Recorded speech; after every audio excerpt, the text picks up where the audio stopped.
My name is Clancy I, and I'm an alcoholic. I assume this is for someone previous to me. I hope it is, because in a nice way, let's hurry on along.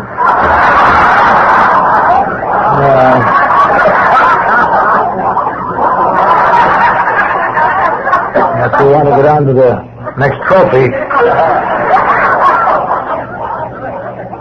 this will be good training for me. We're having the Olympics in Los Angeles next summer, and I thought they'd play the state songs for the winners.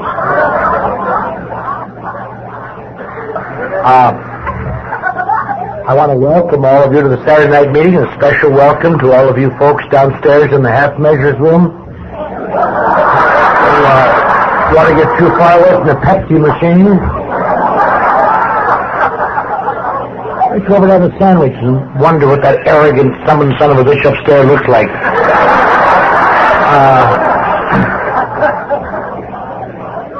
I want to thank the committee for inviting me. I've heard many fine stories about this conference. My sponsor told me about it a number of times. He's been down here several times. And it really is kind of a staggering thing, 600 people at this convention.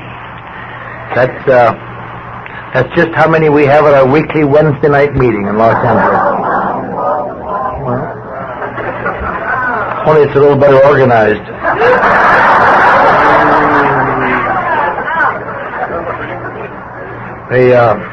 But it is. We don't have hardly anybody who talks funny there. And it's. Am I off on the wrong foot? I've enjoyed the convention very much. I'm sorry I missed Hank Thursday night. I had to be at where I work on Thursday afternoon because one of our guys are dying, one of our long-term employees, and so I couldn't get out until Friday morning. But I've heard Hank talk probably more than anybody else here, with the possible exception of his wife, and I've enjoyed him very often. I'm sure you all enjoyed him too. And on Friday, I'm sorry I wasn't here for the gin tournament. I could have used another trophy. And Friday night, it was nice hearing Frank talk, who is America's substitute speaker. It's just anywhere you go in America, whatever your program says, Frank Milo's talks. It's a touching story. And I want to tell you something, Frank, because I want to make friends with everybody here. You said that you were disappointed when you came to Dallas and you couldn't find any cowboys. I'll explain that to you. They're all being indicted on cocaine charges.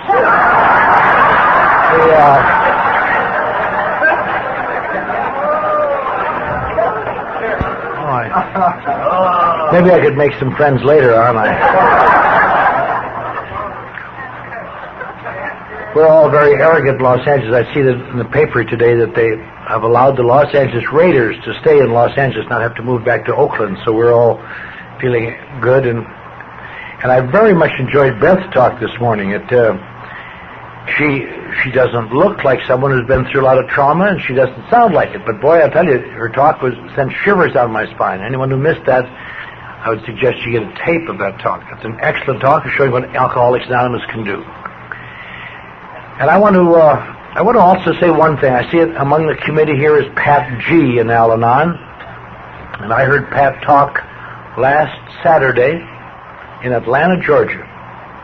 And she gave an excellent talk. And her husband was not there to defend himself, and so it was an even better talk than the usual. Let me tell you what that son of a bitch did to me. For a change, he's not here to cuff me around in the room afterward. So, Shirley, why don't you give her a few raps tonight after the meeting just for drill? And I'm looking forward tomorrow morning to hearing Bill I from North Carolina. I've not heard him talk, but I know that anyone whose last initial is I has got to give a good talk. Tom I mean. Tom I, right. Anything except red eye. I was thinking, not very far from here, from Amarillo, 17 years ago, was the first time I came to Texas to talk. And I came to Texas to talk, and I was a little apprehensive, because at that time I was still technically a patient at Big Spring State Hospital. And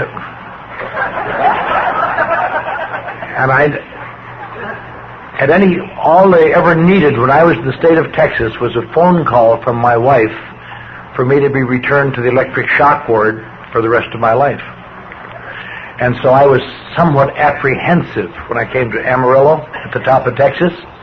But as it turned out, I ran into some nice people. I ran into Francis Newsom from Midland and Joe Clary, whom some of you know, and Shelby Parnell, and they invited me to come down to Midland, and I went over and talked to that hospital. I've talked there every year since. I was trying to get down there one way or another and talk to the current student body and push them deeper into their apathy. But I very much enjoyed it, because I remember, I don't know how I happened to think about this. I remember starting off my talk, I didn't know what to say. I said, because all weekend long, people had been talking about how wonderful it is they were alive in Texas and so on. And I remember saying that it was nice to see so many people living in Texas, but I thought I might be the only one at the convention who died in Texas. And they didn't know what the hell that meant. But I had, as I went on to explain to them, and most of you know, I committed suicide in Texas, which at that time, today when you commit suicide, they give you 2 aspirins and tell them to call back in the morning. But in those days, they were kind of cold about it. And they examined me for some time at the psycho ward, and I tried to explain to them that there was just a series of misunderstandings, because I had just got done directing an opera at the University of Texas at El Paso, and I was working days at an advertising agency. I was a sports writer for the El Paso Herald-Post. I was the official statistician for the college football team. That's when Texas Tech was in our conference, and I had some depression, but the only thing I couldn't get around was how the hose in my car happened to be running from the exhaust pipe into the car, and the garage doors were locked, and I was in there dead. I tried to explain, I couldn't explain that very well. And so the doctor talked to me for a week or two on a continuing basis, incisive questioning, finally determined I had a badly split personality, a schizoid personality, and committed me for an indefinite period to the Texas State Hospital at Big Spring, Texas. Now, most of you younger folks think that the Texas State Hospital at Big Spring, Texas, and these other state hospitals are primarily designed, you go there and do 30 days for alcoholism and come home. When I was committed there was no alcoholism commitment in the state of Texas that I know of. And I wasn't committed as an alcoholic anyway, because I was cold sober and all this happened. I was committed as a mental patient, and I had to go there and stay there until I got well. And if I wouldn't have found a way around it, I might have had to call in my talk tonight, because I'm sometimes not certain that I would pass their graduation exercise examination.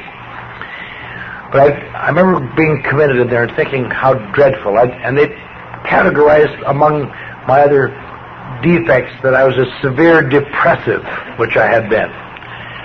And I remember sitting at Big Spring in that old red brick building there and thinking, Jesus, I thought I was depressed before. This is really, when you get an indefinite commitment to the Texas State Insane Asylum, that is almost a basic resume buster.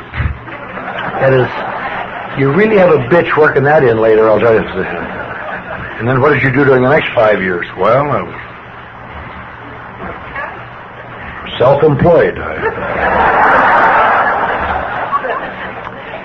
The only funny thing I ever thought about that is that I thought back and thought, later I was going to go back and get that psychiatrist. I almost was going to prosecute him for malpractice because he misdiagnosed my case intensely. I was going to go back there and say, you goof! If you call yourself a psychiatrist and call me a split personality, if I could get my personalities down to 2, I could make it from there. It's this group therapy, and I'm alone in my car, you know. Yeah, that's right.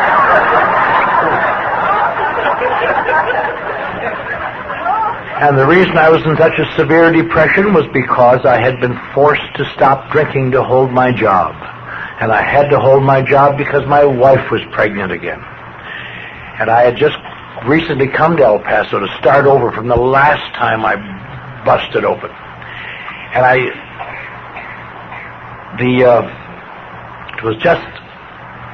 was under a lot of pressure. I was holding 3 jobs, trying to pay a rent in a home 2 states back that I was behind in, trying to do something. And I drank, because drinking provides relaxation for me.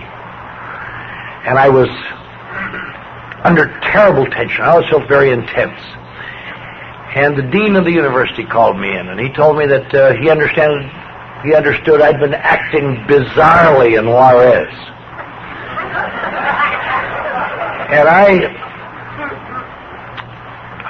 have a terrible time. Some of you who have been in athletics realize there's something called choking. And it's when the pressure is on, an invisible hand comes out of your shirt and goes, and it makes you miss the 3rd strike or drop the punt or do whatever. But it also happens in the real world. And it happens to me when I'm under a lot of pressure.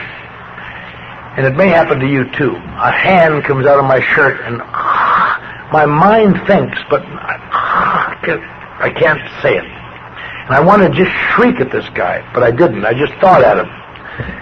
Yeah, I'm not acting bizarrely in Juarez. I'm under a lot of pressure. I'm trying to make up for lost time. I have a terrible life.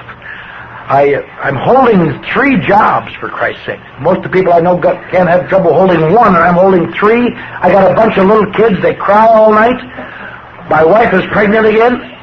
Sometimes my mind goes around. I can't stand it. I can't sleep. And I maybe get up at 2 in the morning, just frantic. And I may go to Juarez, where I'm known and loved. And I may go into the Chinese Palace or Las Catacumbas. And I may go in and stand on the bar. All the tourists have gone home, just the regulars are there. And balance on one leg to show my cuteness. And order limon y tequila y sal. And sing my little song. Yo soy el maestro de los locos en Chihuahua.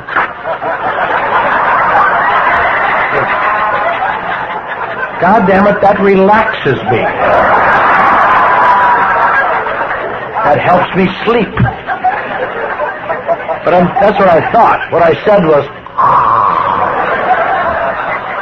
and the condition line in front was I could not drink anymore. When I can't drink, it makes the pressure intolerable, because as long as I can remember, drinking has been a pressure reliever for me. Drinking has been something that eases off the pressure. And sometimes, when the pressure is too great or I'm not watching myself, I lose control and I drink too much. And when I drink too much, sometimes people think that my problem is drinking. Really well-intentioned, kindly people think my problem is drinking.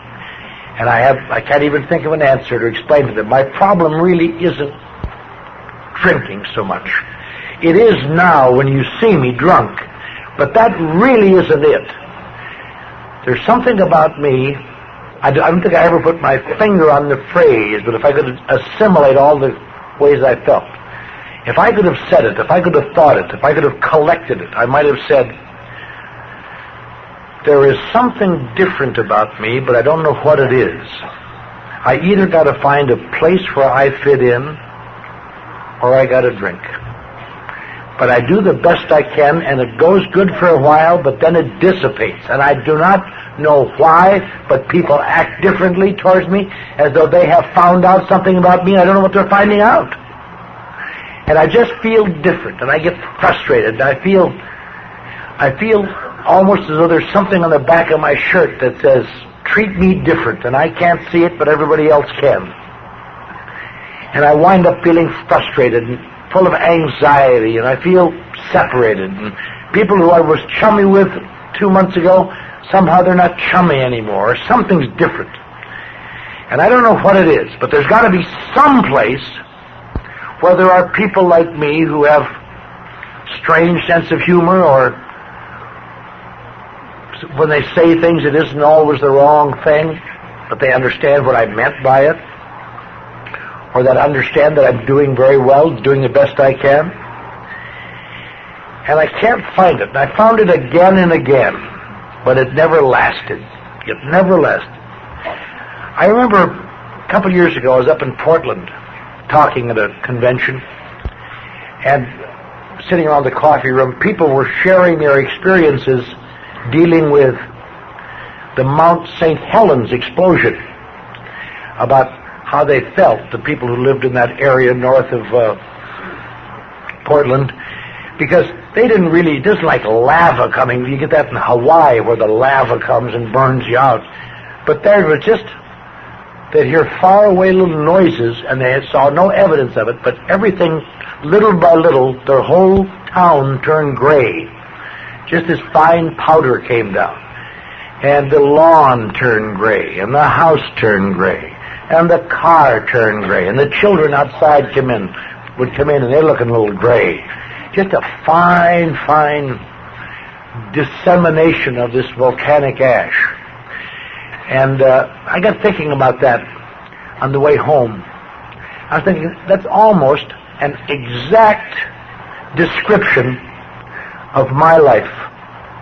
I go to places, I go out of my way to find a colorful place where it's going to be colorful and keep me interested and fun. And then there are some faraway noises after a while, and things begin to turn gray.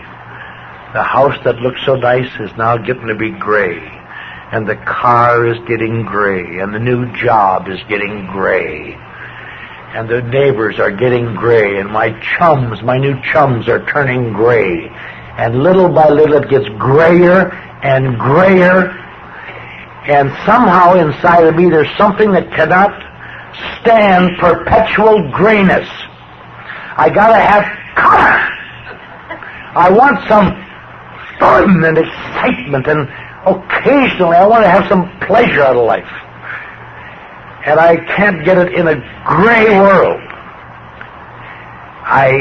To this day, when I look at the Wizard of Oz, I cannot identify with Dorothy giving up the Technicolor of Oz to go back to Kansas, where it's not even gray, it's a sepia. It's yuck. Auntie M may be a nice old broad, but she ain't that nice to make it everything gray forever. And that's why I drink a little bit. I drink because drinking puts a little color in my life. And I started going to AA way over 30 years ago. And AA is a nice place, but it's another, almost a perfect example of training for a gray existence. You step into AA and you realize that you are at the beginning of an endless gray tunnel. Just an on and day after day, and sit in those goddamn meetings, and there's those people give you non-applicable cliches. I think I'm going crazy. Well, you keep coming back.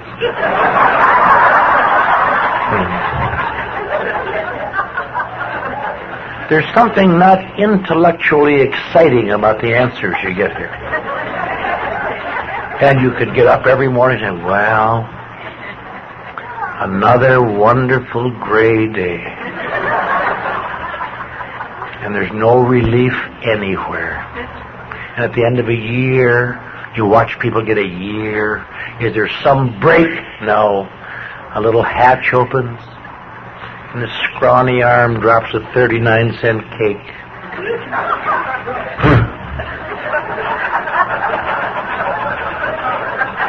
Is that all there is? Ho! And on and on.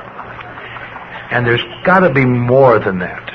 And so I tried a lot of things. I realized that I went to a lot of places. I worked in a lot of towns. I did a lot of different kind of jobs. And all of them were just the answer till they turned gray. I had it again and again. And I knew I'm going to be a wonderful father. When I bring my children into this town, I was always a town or two ahead of them, it seemed like. I'd bring them in and get settled. I remember in El Paso, a gentleman here from El Paso. When you come here on the airplane to Lubbock now, it really is fun coming out of Los Angeles. You see the entire Southwest. You go to Phoenix and stop. We stopped there a long time because there was a lady got on so fat the safety belt wouldn't go around her. So they had to go to a different plane and get another safety. Gosh.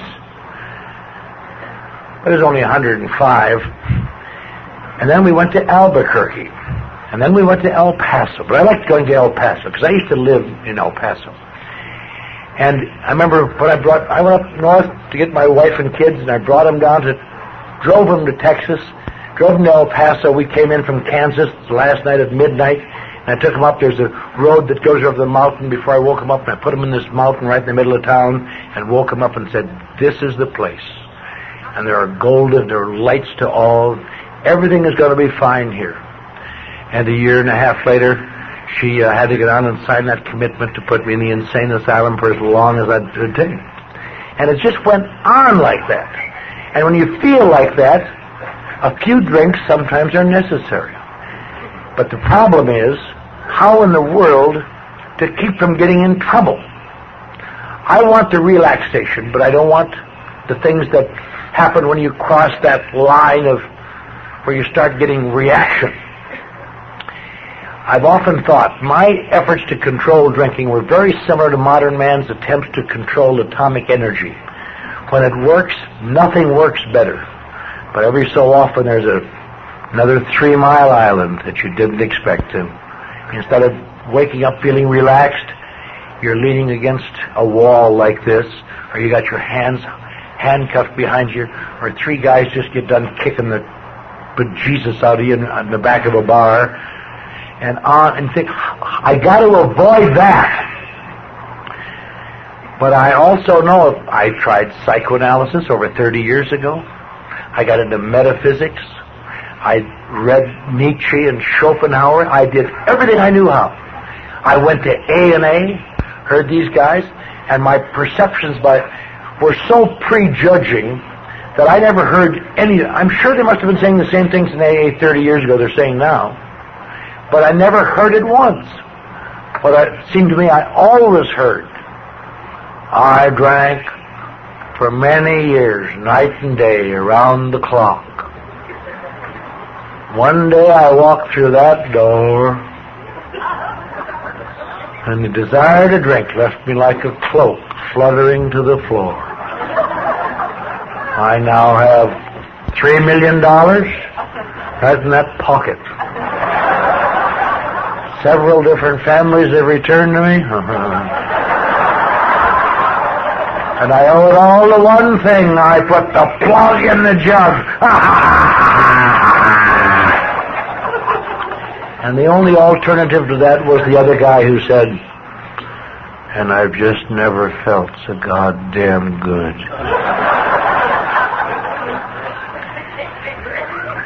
And I didn't know what to do.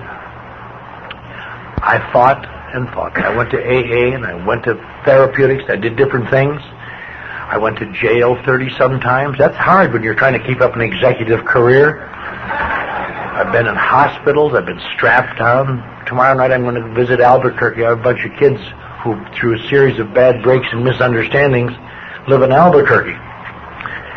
And it really is kind of funny. My oldest daughter and her husband were teaching in Kentucky at the university, and they both got a very good offer to come to the University of New Mexico, so they came down to New Mexico.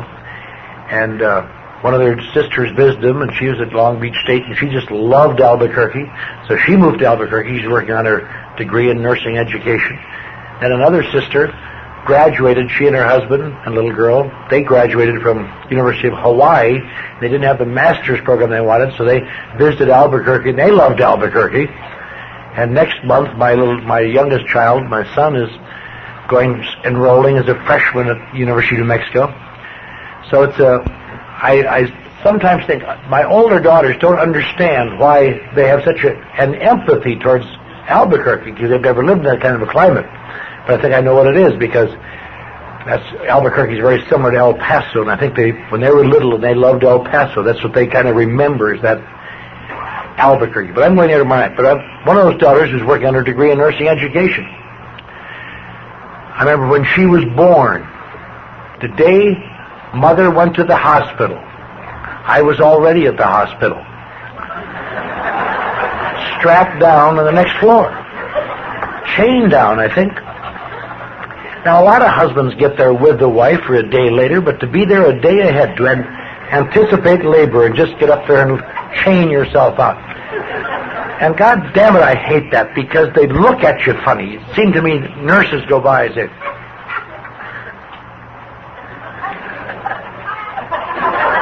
it just makes you crazy. I've always been very sensitive to people doing things like that to me. My oldest daughter was on the faculty at the university there when we lived in Dallas. When I finally got out of that Texas, I finally beat the Texas nut house because they put in an alcoholic program, the first one in the state of Texas. And I have manipulated them into allowing me to become, I believe, the first psychiatric patient in the state of Texas to be allowed to go to the alcoholism unit. Because I'd been going to AA 6 or 7 years by this time. I knew how to act like an alcoholic. And this old man, nice man, Les Ross, I manipulated him terribly, and I got, the others just came and went every 30 days, but I was there till I got well.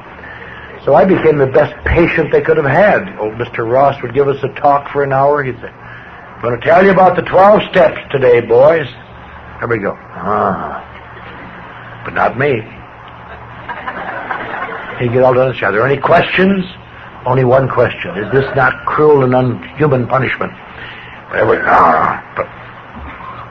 I have a question, Mr. Ross. Perhaps you could tell us some more about the 4th step and how we put this stuff on paper and reach down and get the garbage out of our system and find out a way around it.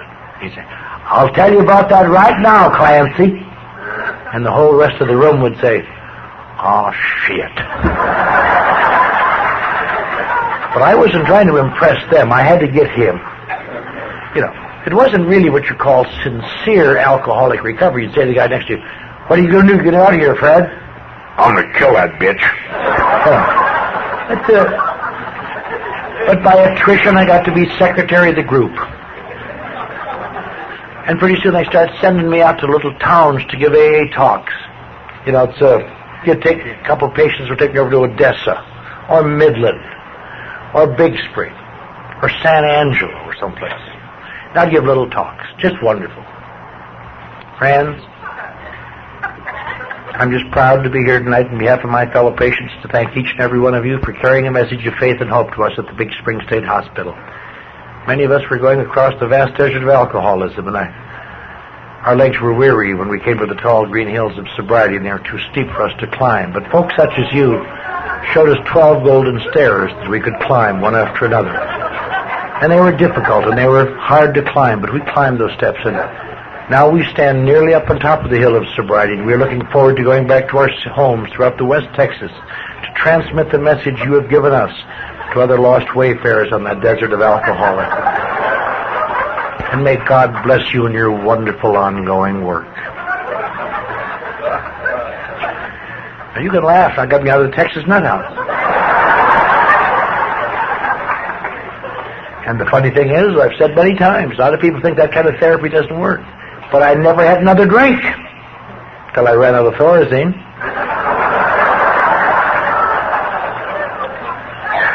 But we're living in Dallas now. Some people give me a chance again, and now I was going to make my move, and I'd learned my lesson, and after taking my 48 electric shock treatments at the Big Spring State Hospital, my head was coming back. I didn't know I had that many. Years later, when Dr. Preston down there told me, if I'd known that, I'd never been able to think. But since I didn't know it, I was able to come around. But I was working in the largest advertising agency in the South, a firm called Tracy Locke. And I was working on these old ads for the Borden Company, these Elsie and Elmer ads, and I was making my move. And when things started graying out again, And I determined this couldn't happen again, and because I was still an outpatient from that nut house, assigned out to my wife. Can you imagine that? She had to file a report every Saturday how I was doing, and send it in. And all she ever had to put on there once was, "He's acting funny," and that's the end of that. So that makes a little tension around the house, you know. Hadn't you better get the garbage out?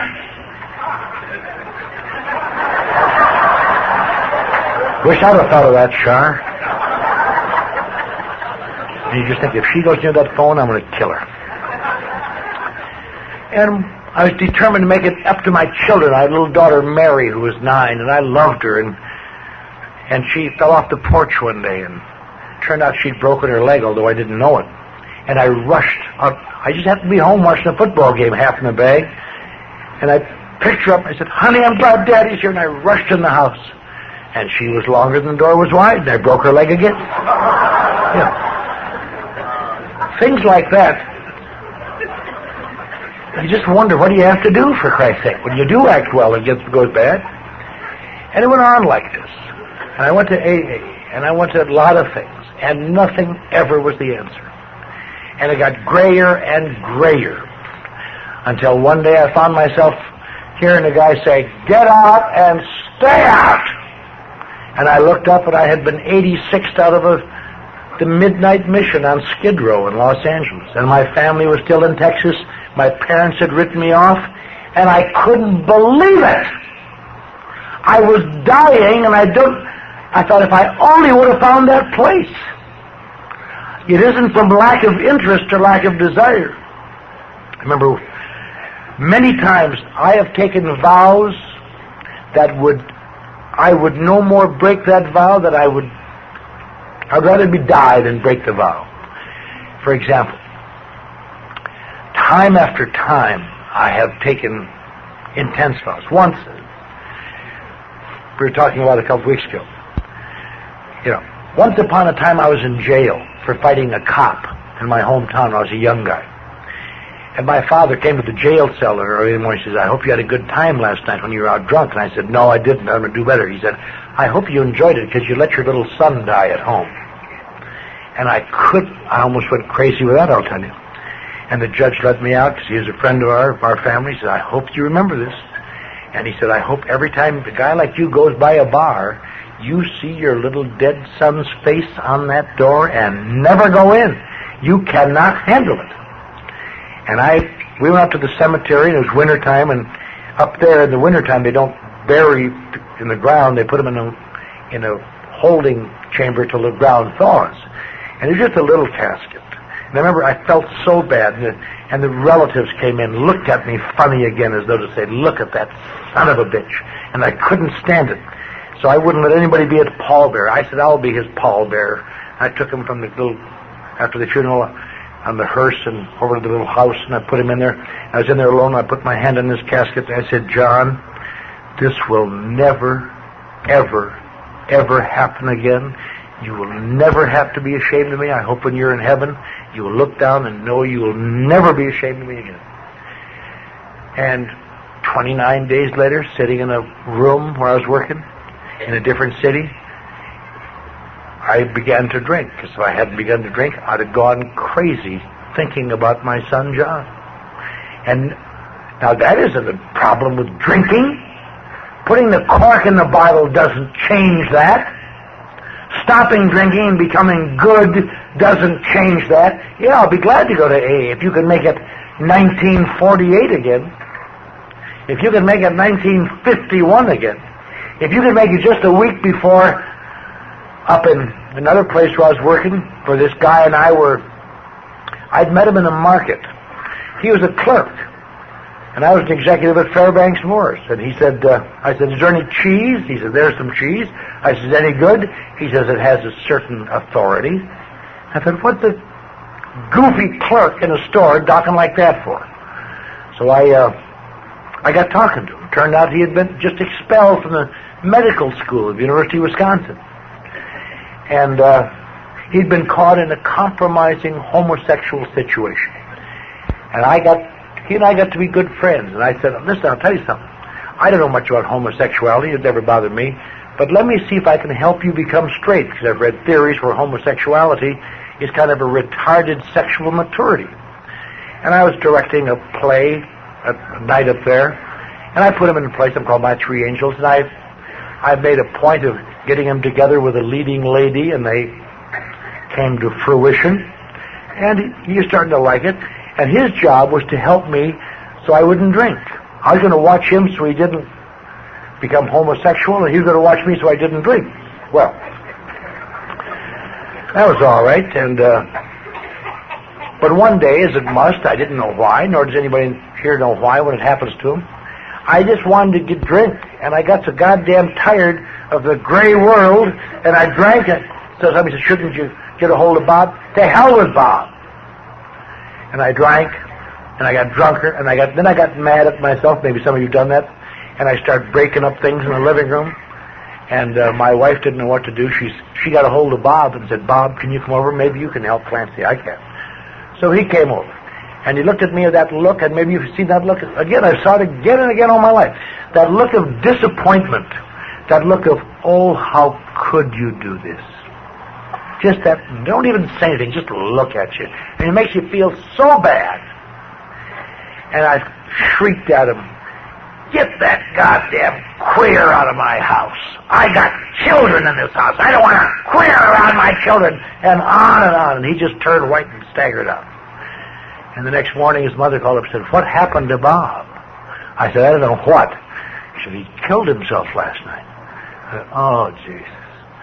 And that day I gave up my job and wound up hitchhiking west to play piano in a cheap bar in San Francisco and left everything I had. Just everything I touched turns bad. And yet I can't find a formula for it. And maybe I'm crazy, but I'm not crazy. I got to find a place where I can sustain it, and I can't sustain it. I can't believe that I've been singled out to just feel bad all my life. And in a sense, it was almost a relief standing on Skid Row in Los Angeles. I had a T-shirt, an old pair of pants, and some tennies. I could look down and see the scars on my wrists where I had my wrist flashing. I could think back of, at least I can't hurt anybody now. And I remember thinking, I wish I would have known what the hell was wrong with me. And I went over the next morning to sell a pint of blood, the Skid Row blood bank. And they took a drop of blood in my ear and said, you don't have enough iron in your blood to sell blood anymore. Couldn't get $4 for a lousy pint of blood. And it was raining, and it was cold, and I felt bad. It's a funny thing, suicidals always never want to commit suicide when they're really at rock bottom. You got to have something to make people sorry about. It's just, when you're at rock bottom, you fight to stay alive. It's the damnedest paradox. And I walked 71 blocks out to the AA club. And I walked in there. It's something called the 6300 Club. And the guy says, you can't come in. And I said, why not? I couldn't talk very well either because I just had my front teeth kicked out in the Phoenix drum tank, which cuts into your ability to do consonants. I said, why not, for Christ's sake? He says, you've been banned out of here. Remember, 2 weeks ago you stole the coffee money at the Friday night discussion group. I said, oh yeah, I remember that now, yeah. I remember thinking, I better tell this guy that I better pretend to be an alcoholic. I said, I guess I had a little slip. He says, you didn't have any slip. You're just a phony puke. I said, I guess you're right, Tom. But I thought, someday I'm going to pull out your fingernails, you son of a bitch, one by one, and listen to you scream. But I can't do it today. He says, why don't you just go in the back room? Don't anybody know that I let you in? Because you make me sick. I said, God bless you, Tom. But I thought, I'm going to heat up those fingernails and stick them in your eyeballs. Just scream, scream, mother, scream. And I went in the back room and I lay down there and I thought, what am I going to do? I remember thinking briefly, it sounds funny, but it just wasn't at all funny. I remember thinking, I thought maybe my suicide in El Paso had been successful. And that this is the way it's going to be for eternity. When you're a Lutheran, you think those sort of things. And I thought I better pretend to be an alcoholic for a while, just to get these people off my back. Just to get them off my back. I don't know what the hell went wrong. But by God, I was better at 15 in the Pacific and World War II than I am now when I've had success. I've only wanted to be a good man in a good world, and there's something inside of me. Maybe I'm possessed by some kind of devil. Maybe there's something that every so often just comes and gets me. And I don't want it to happen, but it happens. If I could only find a way to keep the color without the result. And I decided to pretend to be an alcoholic until I could get a score and get to Seattle. And it was so bad that I couldn't even get a score. And I wound up stuck in that damn club for weeks, for days, and then weeks, and then months. I lived in the back seat of an abandoned car in the parking lot, in the tall weeds. And I just lurked out there and came in the morning and went out at night.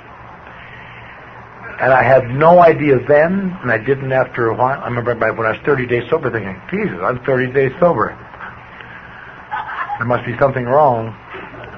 And I had no idea that that would be my sobriety date. I didn't intend for it to be, and sobriety doesn't help cases like mine. And that's why I'm glad tonight to give my sobriety date, as you say here. Through the grace of God and the power of Alcoholics Anonymous, it's not been necessary for me to take a drink or a sedating or tranquilizing pill since that morning, October 31st, 1958, and for which I'm very grateful. In a couple months, if I survive, and I knock on wood that I won't be carried away by gypsies, I'll have 25 years of sobriety. And I sometimes have questioned the quality of my sobriety, as I suppose every sober alcoholic does who's been sober longer than 20 minutes. But when I sometimes think about where I came from, I'll tell you, I will settle for any quality sobriety. I hope to make it better because it's more comfortable, and I want to regain my comfort when I get into situations that are bad. But I'll tell you this, that I sometimes find myself, as you would expect, when I'm reminded of things, almost tears in my eyes of gratitude because the best professional people in America that I knew threw up their hands at my case. And the best AAs that I knew threw up their hands at my case. And nothing really traumatic happened. Nothing really traumatic happened. Somehow, some way, something made me desperate enough to do something that I would have usually not done. And that is, for whatever the motive, I began to change my actions. The only reason I changed my actions was I could hustle these people and make a score. So I began playing their sick little game. And their sick little game that I played worked. And I was in that club all the time, so I had to act better all the time. It really got to be a drag. I had no place to go and let it out. And those old guys that I got a sponsor, I had many sponsors. I had the editor of the El Paso Times was my sponsor, and the head of the largest public relations firm, and a big doctor, society doctor in Dallas was my sponsor. And I've had sponsors in every city I've ever been in that I went to AA, because I would say, get a sponsor, get a sponsor. So I got a sponsor. But this sponsor turned out he didn't have unjudging love. If you want to make it easy around here, look for a sponsor that has unjudgmental love. Who says, I love you. I don't want to get into your space. You got to do what you got to do, but whatever you got to do, I love you. I always look for sponsors like that, because they don't bother you. They don't get in your way. They don't nag you. I tried to get a couple guys like that in that club, and they didn't want. I said, we don't believe we're qualified to handle your case, Clancy. So I got a guy. And I got the wrong sponsor. He did not understand love. He'd say things, when you got a sponsor, I'll tell you what you do. You try not to talk to him unless you got good news. Or else you need money, one or the other. But then you call them up. When you usually talk to your sponsors at 2 o'clock in the morning, you call them and say, hello, Fred. I'm afraid I've let you and AA down. And if you got a loving sponsor, you say, You haven't let us down. You're sick. You've had a relapse, that's all. I'm coming right over it. I'm bringing some of the guys. We're going to sit with you through the night. Well, I'll bring you pints so you won't get DTs. And if you need money, let me know. And we'll sit through you till you get through this. Now, that's what I call a sponsor. This old fool said things to me like, "Kid, call me whenever you want to. Whenever you have to. Up until the time you take a drink. But after that, don't call. Because all you're going to hear is a click and a dial tone." That's a crappy way to sponsor people. I said, "Jesus, Bob, look at me. I'm living in an abandoned car. I'm an award-winning writer. I directed one of the most outstanding university productions of a grand opera ever seen in America. And here I'm living in a car taking crap from pukes. I'm cold and I'm hungry. I'm not used to living like this, Bob. What do I do?" He says, "Get a job." I says, "Look how terrible I look." "Get a terrible job." I followed that direction to a T, I'll tell you.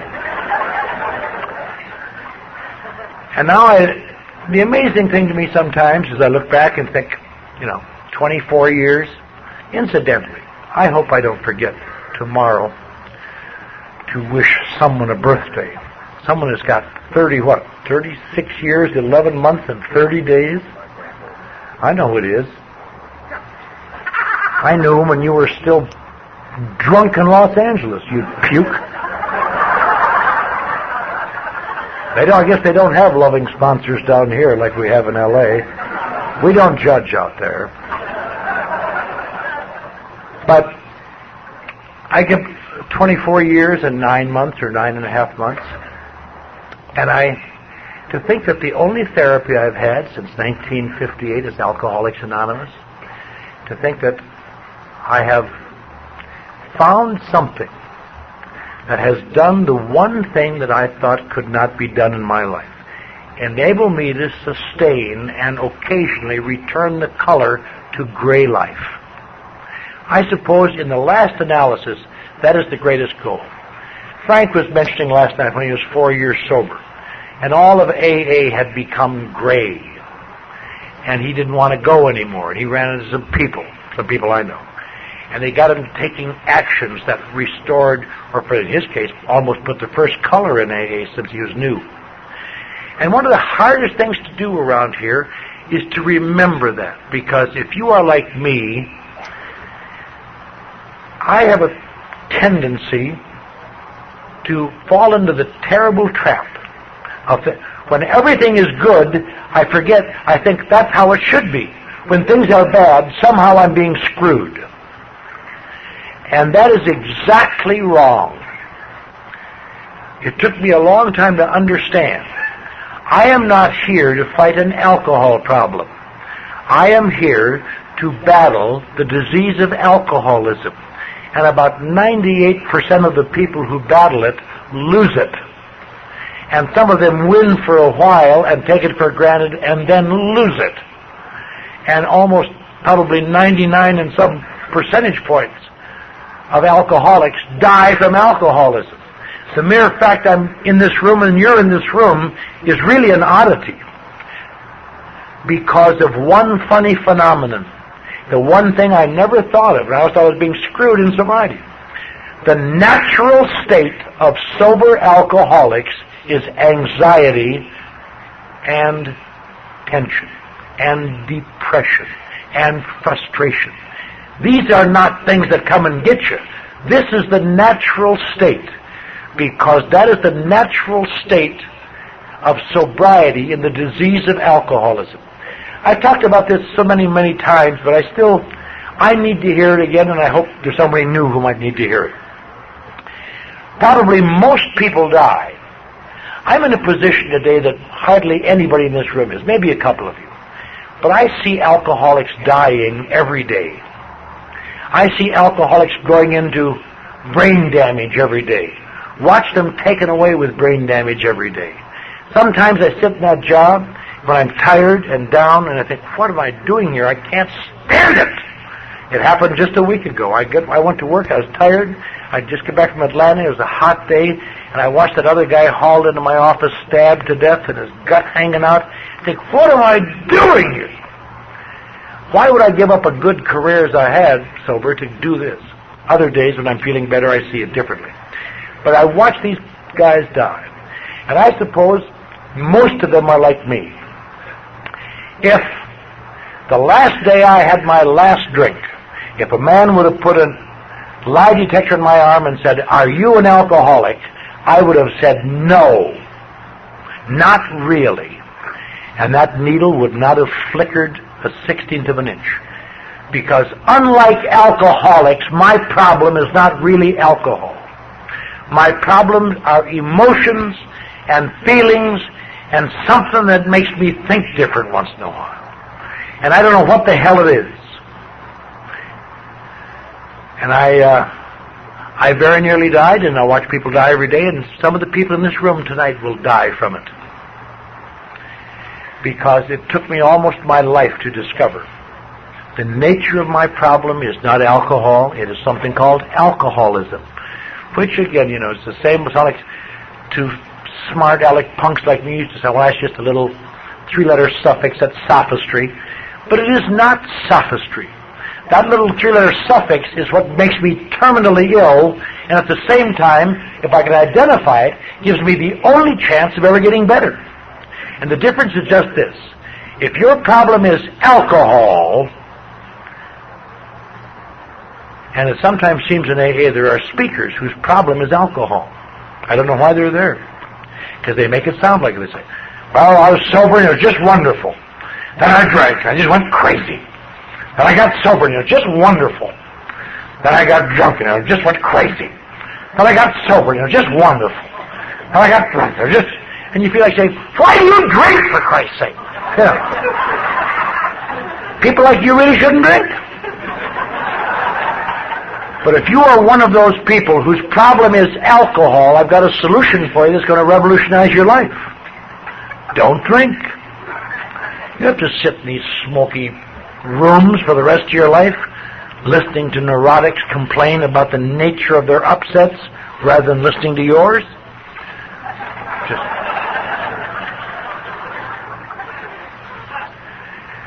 If it turns out that you suffer from what I suffer from, whatever the degree of intensity, there is no chance for you.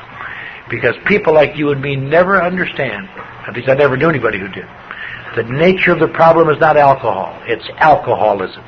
And the difference between an alcohol problem and alcoholism is probably best described by saying, stopping drinking relieves an alcohol problem. Stopping drinking has no effect whatsoever on alcoholism except to move you into a more painful area. Sobriety is the deadly aspect of alcoholism. That's why people drink again. It doesn't mean that when you get sober you suddenly just go to hell. Sometimes there's a big surge. You take vows, you're going to do better, it's going to be all right. But eventually you're back in reality. And the same things that made you feel bad before are still there. And the tensions come back. And the intermittent fear and the paranoid guilt and the defiance that you use to cover your guilt. And the screw you attitude. I don't care what anybody thinks, which means I care what everybody thinks. And on and on. You get just... And you give it all you got. And you want to do it for your little child. You want to do it for your mother. You want to do it so you won't be such a goof so people won't look at you funny. But little by little it comes back. And one day you look around and it's starting to gray out again, boy. And you get to a point where it's graying out and the tension is there and the problems are there. And you just can't hardly stand it. Now, the funny thing is, that doesn't make you an alcoholic. There are millions of people like that who are not alcoholics. They are known medically as intense or acute neurotics. They are people who see reality as it is, but react badly to it, react emotionally, react obsessively, overreact, withdraw, then overreact. These people, in fact, unless something happens to change the pattern of their growing conflicts, can get to a point where they snap and become psychotic. And to oversimplify that, it just means the brain makes you see reality differently to reduce the conflict. Now, it's a funny thing. Alcoholics almost never become psychotic. Isn't that funny? Alcoholics almost never become psychotic. Now they say, well, alcoholism is the second greatest cause of insanity. What are you talking about? Not insanity from conflict and snapping. Alcoholic insanity, as I mentioned, is brain damage from continued use of alcohol. And you think, well, I got a little alcoholic insanity. I'm acting funny. Alcoholic insanity doesn't make you act funny. If you ever saw a case of alcoholic insanity, it sends shivers down your spine. If you want to see a good case of alcoholic insanity, you see someone who is sitting in a ward somewhere, and they come and change his diapers 3 times a day, and they feed him and put him to bed and get up in the morning and change his diapers and feed him, and you never, ever, ever get better. There is no possible recovery from that. Through one of the great ironies of life, the 2 major areas of the body that do not recreate damaged cells are the brain and the liver, the 2 things that alcohol hits. But what happens to alcoholics? Why don't they snap? Because when it gets bad enough, long enough, they'll have a few drinks. Which begs the question, why don't these goddamn neurotics have a few drinks and relax? And the point is they do. Many of them do. And there is the other funny quantity of alcoholism. It doesn't bring relief for them. It turns out that alcohol has a special effect on my body I never dreamed of. And I used to try to measure. You hear it all the time in AA. It has a special effect on your body. What is it? Well, I guess it makes you stay drunk all the time. I never stayed drunk all the time. Now that I look back, I have never known a human being to stay drunk all the time. I think it's safe to say it is physically impossible for a human body to stay intoxicated 14 straight days and nights. In a laboratory. You sure can't do it on the streets. Is it that you get crazy and weird? Not really. Not really. Some of the worst miserable goddamn drunks in the world are people who get drunk on New Year's Eve only. And they just act like any self-respecting drunk that I know wants to stay off the streets on New Year's Eve. Because them amateurs are out there just acting crazy. They don't know when they're going to throw up. Anybody in this room, and you got at least 10 seconds, you'd have... Pardon me, just a second.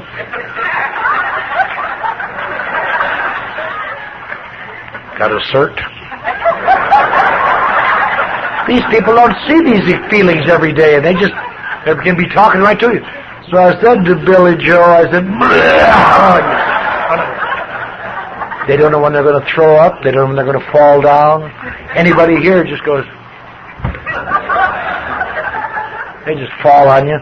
One of the great things I was thinking about recently, one of the great ways you can tell a non-alcoholic, at parties, I say, Margaret, I'm a little fuzzy. Would you mind driving the car home tonight? If anyone in this room ever did that, I'd be sick with remorse. The answer is, it's my goddamn car! Don't drive the goddamn car! You know, I can rush your ass on the road! I'm not going to give up my keys when I'm at the top of my game. That's the first time I felt secure all day. It turns out, of all things, how do you measure alcoholics? By what it does to them? By what? How many times you've been in jail? It's been estimated most people who die from alcoholism have never been in jail. Most people who die from alcoholism don't have long histories of hospitalizations. Nobody knows, but that's what's estimated. What is it that makes an alcoholic? What is the difference in my body? It turns out something I never dreamed of, and I never knew anybody who told me about it. After I was sober a while. It turns out the mark of the alcoholic is that alcohol does something special for me that it doesn't do for other people. By the time it's doing something to me, it's way down the road. What does it do for me? It almost instantly alters my perception of reality. It almost instantly alters my relationship to my environment, wherever that environment is.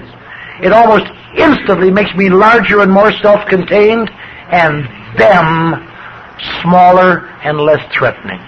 And I don't even know it. I take it for granted. Now, if it does that for me, I am lost. Because every time it works for me, it little by little alters my ability to deal with reality without it. And the curse of alcoholism is not that you can't get sober. If getting sober was the answer, detoxes would work. Treatment centers would turn out winners. Hospitals would turn out winners. Toilets would turn out winners. You always get sober. What it means is that somewhere in the disease of alcoholism, alcohol has now done enough to renovate my perception of reality so that unrenovated reality is untenable. And that's why nearly everybody who has it dies from it, because they keep knowing deep in their heart, but I'm not like them. My case is different. They don't really understand. I suppose if there ever was a universal phrase that every alcoholic I've ever known has ever said is, but you don't understand. Just that. And knowing if only I would have found the right place, the right person, the right job. Whatever your if only is, every alcoholic in the world knows. If only she hadn't died. If only I had kept that job. If only this hadn't happened. And we've all got our hooks to if only, and if only, and if only. Now, so alcoholism is a deadly thing. Makes it impossible for me to live sober very long. And I can't handle drinking, because by the time drinking's doing something to me. And I guess that's what is so well described in that first little paragraph in chapter 3. The one thing all of us have in common, what? That we all been in, not that we live in Texas or New Mexico, not that we drank rum, or not that we drank martinis, or not that we're lawyers, or not that we're writers, or not that we're farmers, or ranchers, or cowboys. What is it we all have in common? We all got so terribly drunk we wound up in jail. A lot of people in this room have been in jail. Some have been in prisons. There is one thing we have in common, and it's written in this book, and it says, the great obsession of all of us is that somehow, someday, we will control and enjoy our drinking. The persistence of this illusion is astonishing. Many of us pursue it into the gates of insanity and death. And goes on to say that there's brief recoveries followed always by still worse relapse until you reach a point of pitiful and incomprehensible demoralization. The natural state of sober alcoholics is anxiety and depression. Now, that makes it seem bad, and that's why I have to remember that the purpose of Alcoholics Anonymous, its actions, its involvements, the reason to do these things is not some token thank you to some abstraction somewhere for getting me sober. I gotta, again, this is only my own opinion, of course. Everything I say is my opinion.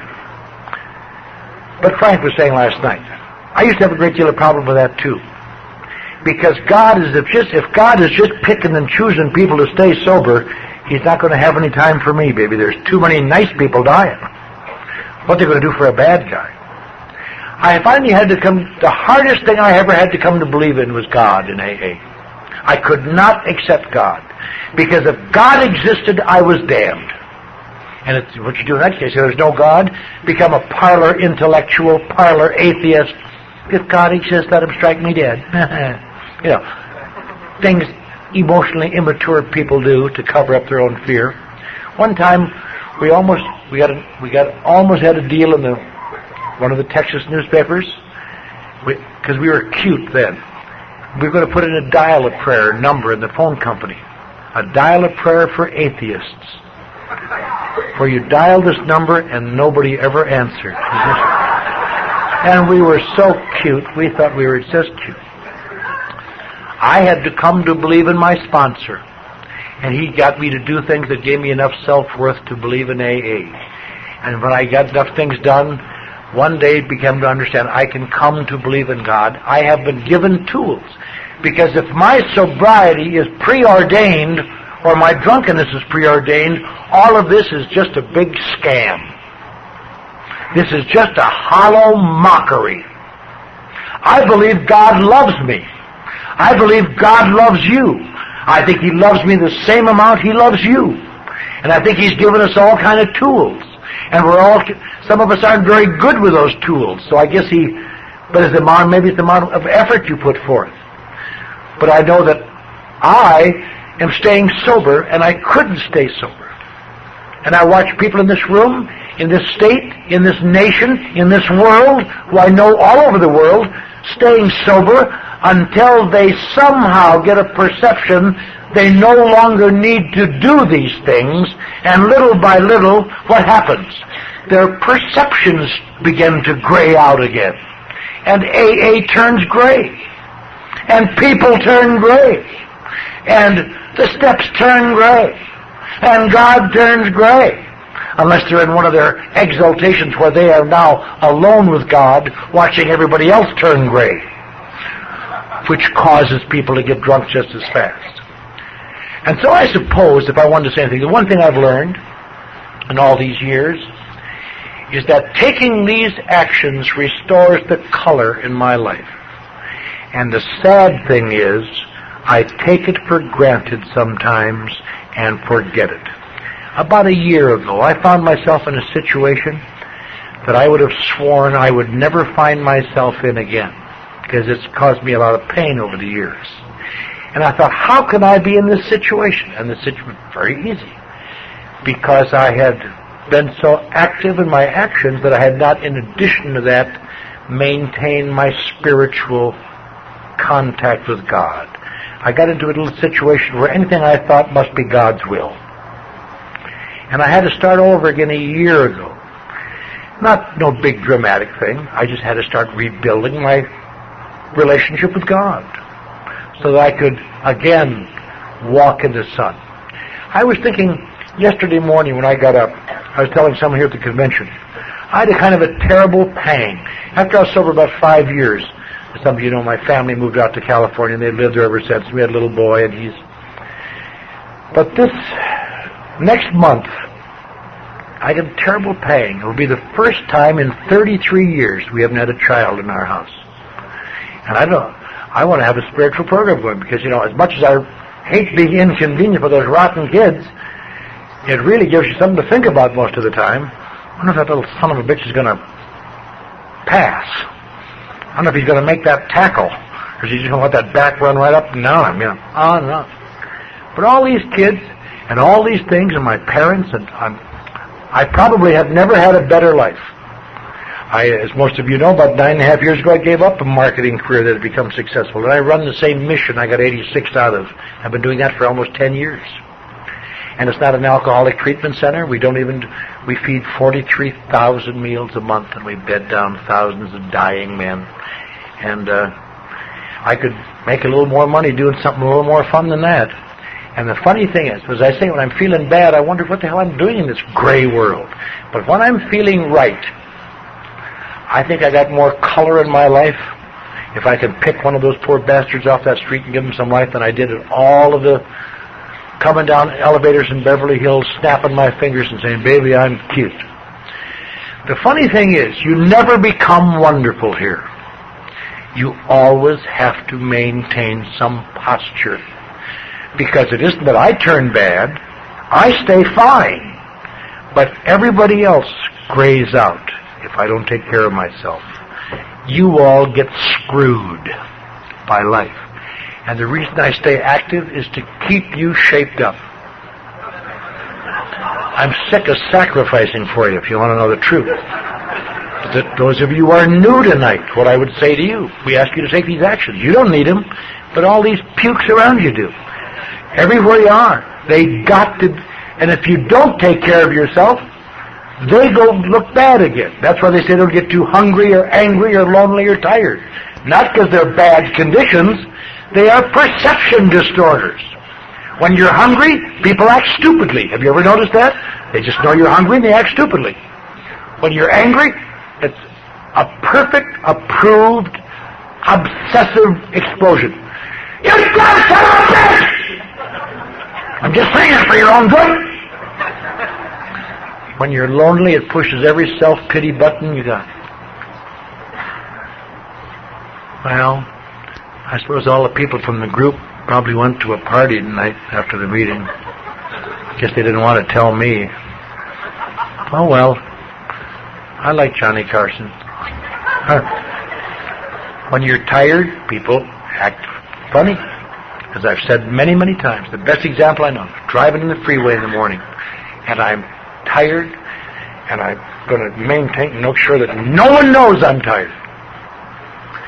And how do they know? They know. Total strangers know. You just see an old lady up there. See the boy in the blue, Mark? He's very tired this morning. I'm going to cut that son of a bitch off.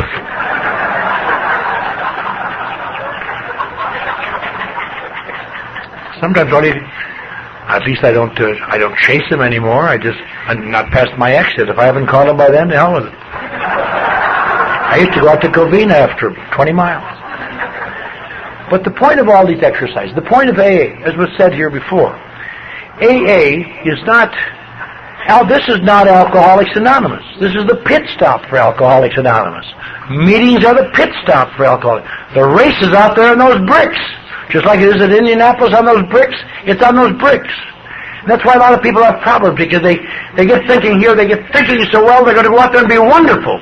But you're not. You're going to be mistake-prone, because you're a human being, and you're going to be fallible, and you're going to make errors. And sometimes you're going to feel superior to them, and sometimes inferior to them, and you need a lot of reinforcements.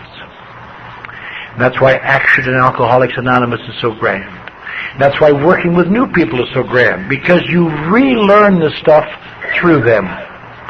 If you ever take a new person to a meeting, you will notice you listen 10 times as good as when you sit there by yourself.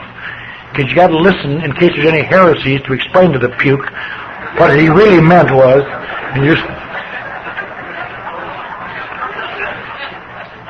and the purpose of it all is not to make you wonderful or grand, but better than that, to give you some way to, when your perceptions get gray, to bring them back to color. Maybe not the vivid color, to bring them back to real colors, to bring them back to living in the world. I sometimes am so grateful that I'm sober that I could cry.